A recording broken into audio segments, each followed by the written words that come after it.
Hello everyone, welcome to my YouTube channel. मैं हूं अंकिता। आज मैं आपको पढ़ाऊंगी टाइप्स ऑफ फ्रैक्चर, जिसमें हम पढ़ेंगे टिपिकल फ्रैक्चर्स क्या होते हैं, इसका सब क्लासिफिकेशन क्या होता है और उन क्लासिफिकेशन के अंदर कौन कौन से टाइप्स के हमारे फ्रैक्चर इंक्लूड होते हैं। तो सबसे फर्स्ट है हमारा टाइप्स ऑफ फ्रैक्चर में टिपिकल फ्रैक्चर।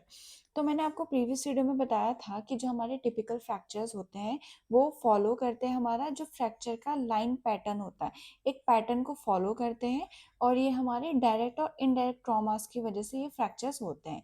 इसमें कोई भी हमारी पैथोलॉजिकल कंडीशन इन्वॉल्व नहीं होती है, तो उसे हम टिपिकल फ्रैक्चर कहते हैं। टिपिकल बेसिकली जो एक पैटर्न को फॉलो करेंगे। तो इसमें हमारा क्लासिफिकेशन होता है बेस्ड ऑन स्किन इन्वॉल्वमेंट, जिसमें हमारा आता है क्लोज्ड एंड ओपन। सेकंड है हमारा based on extent of fracture line, जिसमें आता है हमारा इनकम्प्लीट एंड कंप्लीट।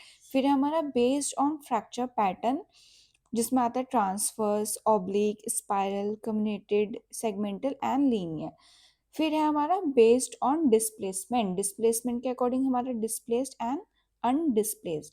नेक्स्ट हमारा बेस्ड ऑन एटियोलॉजी, जिसमें आएगा हमारा ट्रॉमेटिक, पैथोलॉजिकल, स्ट्रेस।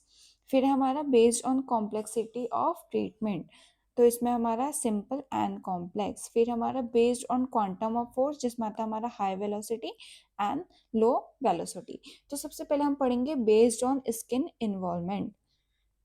तो टिपिकल फ्रैक्चर में हमारा सबसे फर्स्ट है बेस्ड ऑन स्किन इन्वॉल्वमेंट, या फिर हम बोलेंगे रिलेशनशिप विद एक्सटर्नल इन्वायरमेंट। तो इसमें सबसे पहले आता है हमारा क्लोज्ड फ्रैक्चर, जिससे हम क्या बोलते हैं, सिंपल फ्रैक्चर भी हम बोलते हैं। Bone breaks but does not pierce the skin. Bone हमारी ब्रेक तो होगी, लेकिन वो क्या करेगी, जो उसके सॉफ्ट टिश्यूज होते हैं, जो उसके सराउंडिंग में सॉफ्ट टिश्यूज होते हैं और जो स्किन होती है, उसको पियर्स नहीं करती है। A fracture not communicating with the external environment. और ये जो जो हमारा फ्रैक्चर होता है, ये हमारा एक्सटर्नल इन्वायरमेंट से इसका कोई भी कम्युनिकेशन नहीं होता है। एग्जाम्पल के लिए the overlying skin and the other soft tissues are intact. ऐसी कंडीशन में जो उसके सराउंडिंग टिश्यूज होते हैं, जो स्किन होती है, वो इंटैक्ट रहती है। डायग्राम दिखाती हूँ मैं आपको। तो ये रहा मेरा सेकंड वाला जो डायग्राम है, ये है मेरा क्लोज्ड फ्रैक्चर। तो आप इसमें देख सकते हैं कि जो हमारी बोन है वो ब्रेक भी हुई है और थोड़ी सी डिस्प्लेस भी हुई है, लेकिन यहाँ पे क्या है कि वो कोई भी सॉफ्ट टिश्यू को, जो उसके सराउंडिंग में सॉफ्ट टिश्यू है और जो स्किन है क्या है, वो पियर्स नहीं हुई है, इंटैक्ट है। यहाँ पे कोई भी आपको वुंड क्या है, नहीं दिख रहा है, तो इसको हम बोलते हैं क्लोज। और क्योंकि इसमें कोई भी वुंड प्रेजेंट नहीं है, इसने स्किन को और सॉफ्ट टिश्यूज को पियर्स नहीं किया है, कि बोन किसी भी तरीके से एक्सटर्नल इन्वायरमेंट से कम्युनिकेट नहीं कर पा रही है। तो ये है हमारा क्लोज फ्रैक्चर। नेक्स्ट है हमारा ओपन फ्रैक्चर, जिसे हम कॉम्प्लेक्स फ्रैक्चर भी बोलते हैं। सिंपल जो हमारा क्लोज फ्रैक्चर था, उसको हम सिंपल इसलिए बोल रहे थे क्योंकि जो हमारी बोन है सिर्फ वो डिस्प्लेस होती है स्लाइटली या फिर ब्रेक होती है, लेकिन उसके जो सॉफ्ट टिश्यूज होते हैं, जो स्किन होती है, वो इंटैक्ट रहती है। इस वजह से हम इसे सिंपल फ्रैक्चर बोलते हैं। नेक्स्ट था इसका ओपन फ्रैक्चर और complex fracture. A fracture with break in the overlying skin and soft tissues leading to the fracture communicating with the external environment।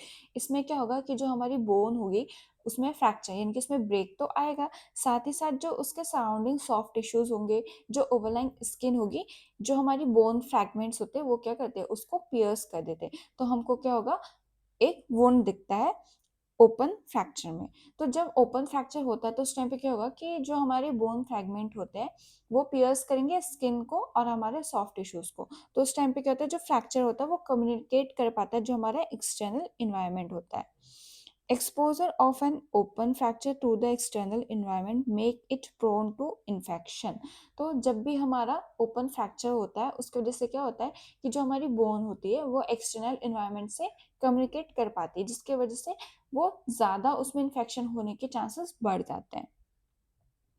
The open fracture is divided into internally and externally open. First है हमारा internal open from with in. A fracture may be open from with in, so called internally. तो जैसे मैंने आपको बताया था कि हमारे ओपन में क्या होता है, जो हमारी बोन होती है, डायग्राम ये रहा, ये हमारा ओपन फ्रैक्चर है। तो इसमें क्या है, जो हमारी बोन होगी उसमें जब फ्रैक्चर आएगा, जब ब्रेकेज आएगा, उसके बाद बोन हमारी क्या है, डिस्प्लेस हो गई है। और जो हमारा बोन का फिर ये जो हमारा एंड होता है फ्रैक्चर एंड, इसने क्या करा है, जो उसका सॉफ्ट टिश्यूज थे और जो उसकी क्या थी, ओवरलाइंग स्किन थी, उसको पियर्स करके ये बाहर को निकल जाती है। तो इस वजह से क्या होता है, एक्सटर्नल इन्वायरमेंट में हमारे बैक्टीरिया वगैरह प्रेजेंट होते हैं, तो वो बैक्टीरिया वगैरह क्या होते हैं, इस वुंड में, इस वुंड से एंटर कर जाते हैं। तो इस वजह से क्या होता है, इसमें इन्फेक्शन होने के चांसेस ज्यादा होते हैं। तो इसमें भी हमारा सब डिविजन में है internally open and externally open. Internal open में क्या होता है कि जो हमारी बोन है, बोन का जो ये फ्रैक्चर एंड है, ये क्या करेगा, सॉफ्ट टिश्यूज को और हमारी जो स्किन होगी उसको पियर्स करेगा, और जो हमारी बोन है वो एक्सटर्नल इन्वायरमेंट से कम्युनिकेट कर पाएगी। तो इसको हम बोलते हैं इंटरनल, क्योंकि हमारे इंटरनल में क्या आती है, हमारी बोन आती है। तो बोन क्या करिए, बोन उसको क्या करिए, स्किन को पियर्स करिए। नेक्स्ट है हमारा the sharp fracture end pierce the skin from within result in an open fracture. जो शार्प फ्रैक्चर एंड होते हैं वो क्या करता है, स्किन को पियर्स करता है, जिसकी वजह से हमारा ओपन फ्रैक्चर होता है। नेक्स्ट है हमारा externally open, open from outside. A fracture may be open from outside externally open fracture. तो जो हमारा एक्सटर्नली है उसमें क्या होगा, आउटसाइड, यानी कि कोई दूसरा ऑब्जेक्ट होगा, आउटसाइड से कोई ऑब्जेक्ट होगा जो क्या करेगा, स्किन और सॉफ्ट टिश्यूज को पियर्स करेगा। The object causing the fracture lacerates the skin and soft tissue over the bone and it is breaks the bone resulting in open fracture। तो कोई भी ऐसा शार्प ऑब्जेक्ट होगा जो सबसे पहले स्किन को पियर्स करेगा, फिर हमारे सॉफ्ट टिश्यूज को पियर्स करेगा, उसके बाद हमारी बोन को ब्रेक करता है, तो उसको हम बोलते हैं externally open. The risk of infection is more in externally open fracture. तो मैंने आपको बताया था कि जो हमारा क्लोज और ओपन होता है उसमें हमारा जो ओपन फ्रैक्चर होता है वो ज़्यादा प्रोन होता है कि उसमें इन्फेक्शन के चांसेस हो। लेकिन उसमें भी हम डिवाइड कर देते हैं इंटरनली ओपन और एक्सटर्नली ओपन। इंटरनली ओपन में हमारी जो बोन का फ्रैक्चर एंड होगा वो पियर्स करेगा हमारी स्किन को और सॉफ्ट टिश्यूज को, तब जाके वो हमारा ओपन फ्रैक्चर होता है। सेम ऐसे ही जो हमारा एक्सटर्नली होता है उसमें कोई हमारा कोई ऑब्जेक्ट होगा, शार्प ऑब्जेक्ट होगा जो हमारी स्किन को फिर हमारे सॉफ्ट टिश्यूज को फिर हमारी बोन को ब्रेक कर देता है। तो इसमें ज़्यादा चांसेस होते हैं हमारे एक्सटर्नल वाले में कि इन्फेक्शन के लिए वो ज़्यादा मोर प्रोन हो। क्यों? क्योंकि हमारा जो आउटसाइड से कोई ऑब्जेक्ट आता है तो वो क्या हो सकता है, कंटामिनेटेड हो सकता है किसी बैक्टीरिया से, किसी वायरस से या किसी फंगस से। तो इस वजह से जब भी कोई ऑब्जेक्ट बोन को ब्रेक करेगा एक्सटर्नली तो उसमें ज़्यादा रिस्क होता है इन्फेक्शन होने का। ये था हमारा based on skin involvement. Next video में हम इसके जो अदर क्लासिफिकेशन है वो पढ़ेंगे। कोई भी कंफ्यूजन हो तो आप मेरे से कमेंट बॉक्स पे पूछ सकते हैं। वीडियो को like, subscribe, share and also hit the bell icon. Thank you.